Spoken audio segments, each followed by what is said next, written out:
Okay mga master, bali konting tips lang. So ano nga ba yung standard na wiring connection pagdating sa ating receptacle? So pagdating sa receptacle mga master, so meron tayong sinusunod dyan kapag line to neutral system. So kapag line to neutral, so yung ating return ng ating ilaw, so dito po natin yan tinatap sa part ng gitna. So sa may inner part, ayan. So kung makikita nyo mga master, are, so dito yung nakatap yung gitna natin. So which is yung kanyang screw, so nasa likod. So ito yung ating titingnan. Ayan, so dito nakatap yung ating return. And then yung ating neutral, so sa gilid po. Dito naman sa paikot na to. Ayan. So yung terminal niya, ayan, yung screw. So naare. Okay. Bakit? Minsan kasi kapag tayo nagkakabit ng bumbilya, so once na nabaliktad yung ating wiring connection pagdating sa ating bumbilya. So pag tayo napakapit dito sa ating ilaw, so once na pinasok nating ilaw, may possible tayong mag-run once na naka-on yung ating switch.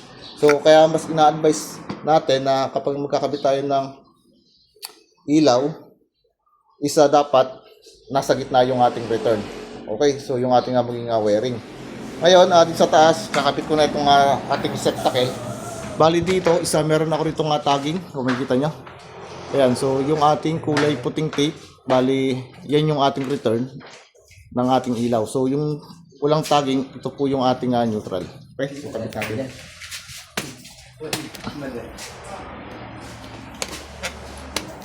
Wala po kayong screener ko sa lababo. Mahulog yung pasiso ko eh. Nasira ka wala. Pag nahulog yung pasiso ko na, napakamahal. Isa tato. Oo. Ito lang. Gagano na lang ako. Oo nga, akala ko meron tayo. Pero maghahanap. Len? Trainer ko sa lama. Ako na lang. Akala ko wala may extra kayo. Magdudod-brush ako na kung delikado pala. Delikado na.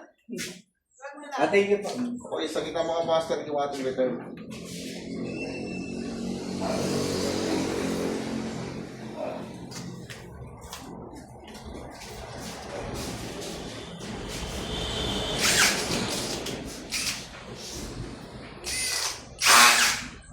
Then yung neutral natin sa gilid na.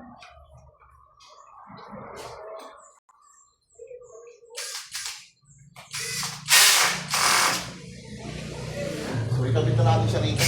Tapos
So, ganyan lang mga master kung paano magkabit ang ating ilaw at yung standard na connection pagdating sa ating receptacle.